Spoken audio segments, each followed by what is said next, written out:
What is going on, Brotherhood? Welcome to a brand new video. Today we're going to be looking at some new figures that I picked up over the last week or so. Some of them were from retail, some of them were for online, some of them are fix-ups.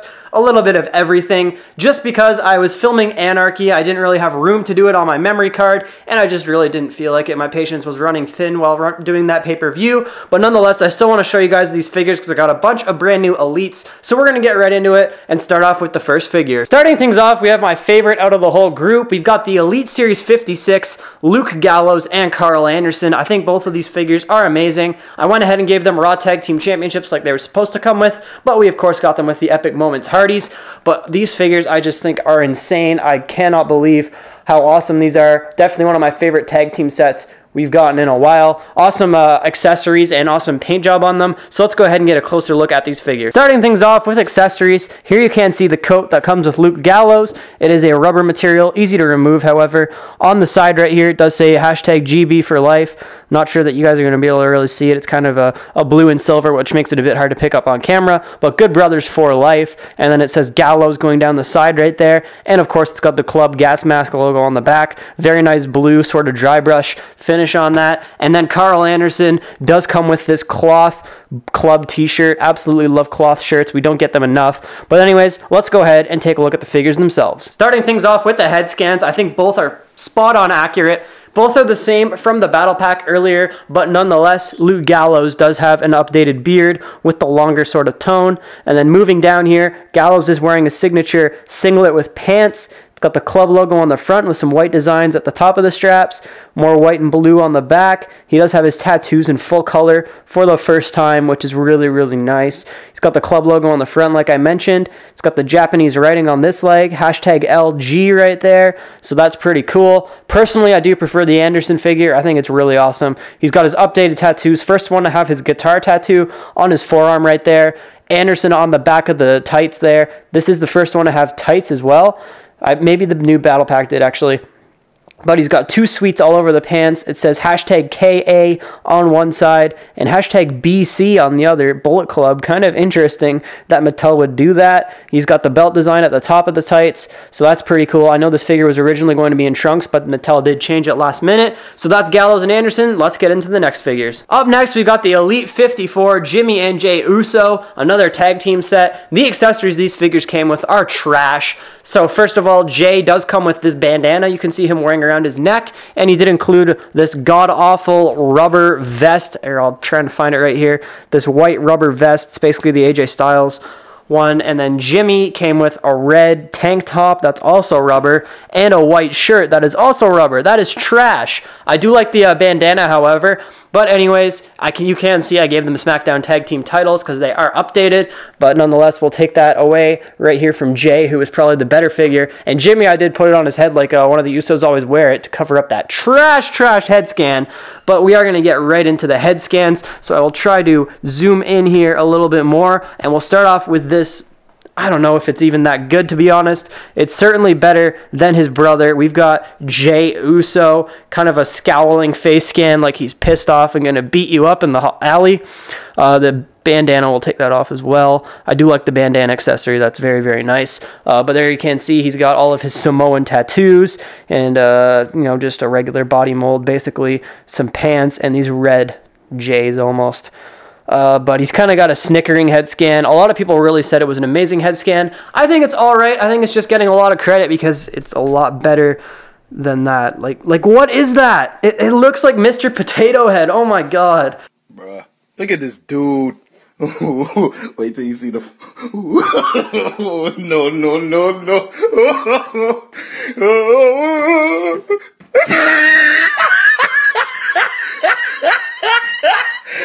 Look at the top of his head. Like, really? It's just so bad. But he's got the white attire and the red shoes to match his brother. He's got his Samoan tattoos. Overall, the bodies are great. I just think the head scans could use some work as well as the accessories. Overall, I just would have much preferred the day one-ish attires. But to fix the head scans, I'll probably be picking up the day one-ish battle pack that's coming out soon and just swapping those. So that'll probably fix that issue. And then I'll have some great Usos, some heel Usos. The first one's out. So that's pretty cool. Let's go ahead and get into the next figure. Next up here, we've got one that I know I'm quite late to. It is the Elite Series 53 Kevin Owens. Personally, I think this is the best Kevin Owens Mattel has released yet. But anyways, I think it's really cool. I also did pick up the Epic Moments about a month ago, so that kind of does match it. So we've got the fighting and the promo attire. I think those two look sick side by side. But nonetheless, we're not really going to talk about this one. It's basically the same figure, just with different bottoms and no hand tape. But this Kevin Owens is very, very cool. He includes the Universal title from his Universal title reign, which personally I enjoyed because I'm just a huge Kevin Owens fan. I know a lot of people didn't like it that much, though. But nonetheless, this figure is pretty great.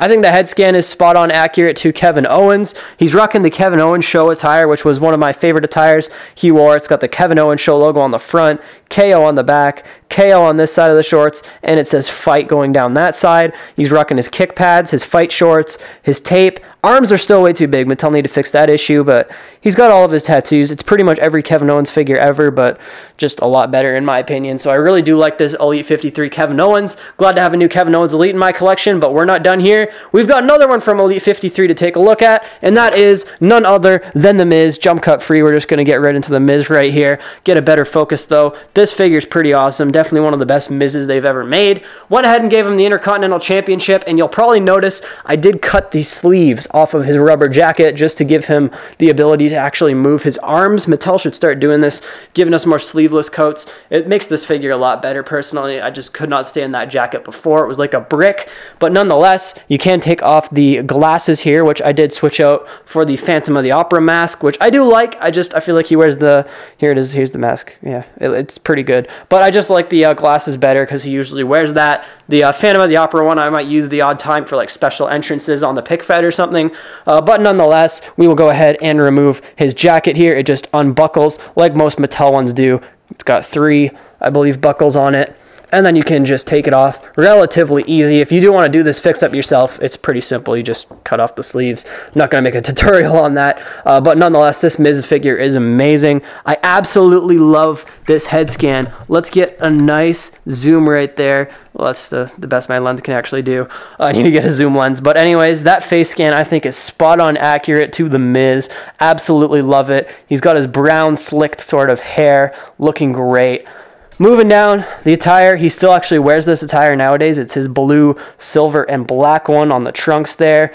It's very similar to the White Miz if you've seen that one before, except he's got black on the front of his kick pads, blue on the back. It says Moneymaker on the inside of his kick pads. Very nice. He's got black wrist tape on.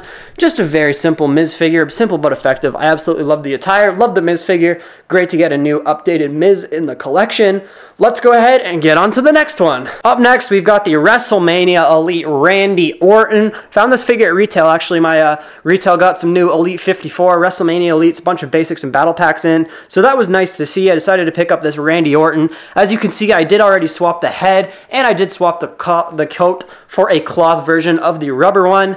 But nonetheless, I will show you why I swapped the head, and that is because this figure came with an absolutely trash head scan. I don't even want to focus on it, to be honest. You can kind of see it there. Just look how low that sits on the neck. I will try and get a decent focus on it, even though I really don't want to, because this is absolutely a trash head scan. Nonetheless, it just looks so bad. I swear, somebody said on Instagram it looked like he had allergies. I was posting this on my story. The neck is just, there's no neck. It sits way too low on the neck, and it just looks terrible. So I swapped on the basic 75 head, put that on my Elite 34. That's just probably going to end up in my crowd. Gave him the custom coat. He did come with the WWE Championship. That, of course, he won at WrestleMania. I'll take off the coat, which I did get from Ring Bling Customs over on Instagram. Let's try not to throw the figure down. But basically, the coat was the same as this one, just a rubber version. It's got the Viper logo on the back, and yeah, on the front, it's got RKO right there. Nice cloth accessory, way better than the rubber one Mattel gave us. But nonetheless, that head scan is absolutely accurate. Love this head scan. Best Randy Orton head scan they've made. He's got the bigger arms like the Elite 34, just with hand tape. And it's a very unique attire to Randy Orton. He's only ever worn something like this once. It's got the Orton on the back there, just sort of different from what he usually does. No sort of tribal design. It's almost got 2 like razor blades or something right there. He's got the open knee pads and black boots. That's pretty much this Randy Orton figure. Now we're going to get into the customs and fix-ups. So here we have the new custom slash fix-ups. We're going to start off with the fix-up one, and that is Sami Zayn. As you can see, I swapped on some white wrist tape. the hand tape style. As you can see, he's been wearing that on SmackDown the last number of weeks, and I really like how it looks. So I decided to give Sami Zayn the taped up hands. I believe they were from a Dean Ambrose, but nonetheless, I think they look great. I also gave him the updated custom shirt and his like flat cap. It is the TNF Elite with a swapped head, swapped arms, and some, you know, the better t-shirt and then the hat that came with it. Very nice figure. Absolutely love Sami Zayn. Absolutely love this figure and this shirt from Ring Bling. And then here we've got the AJ Styles custom promo attire. Some people might consider it a fix-up. I say it's a custom because it was a new character than it was before, but some people say a custom has to be painted. I don't really care. Nonetheless, the parts I used for this was a Dean Ambrose. As you can see here, I believe it was the Elite 36, and then I did swap on some Cody Rhodes, I believe, arms that just don't have any gloves or tape on them. Swapped on the Elite 51 head. I wanted to swap on the Elite 47, but it sat way too high on the neck, so I put that one on, and then I gave him this custom, if it's not P1 shirt. I think it looks absolutely great. So those are all the figures I picked up, fixed up, customized, whatever you want to say. Let's go ahead and wrap things up. So there you go, ladies and gentlemen, all the figures we picked up / fixed up, customized, whatever you want to call, over the last week. I really love all of these figures, but personally, if I had to pick a favorite, it's gotta be the Elite Karl Anderson figure, but I absolutely love all these figures, minus Jey Uso, I guess, but that one will be better once I head swap it. Let me know down in the comments below what your favorite figure we picked up is. If you guys want to get any of these figures, you can get them over at Ringside Collectibles, WrestlingFigures.com. You can use the discount code Undisputed if you'd like to save 10% and support the channel. If you did enjoy this video, smash that like button. Once again, comment down below, subscribe, and I will see you guys in the next one.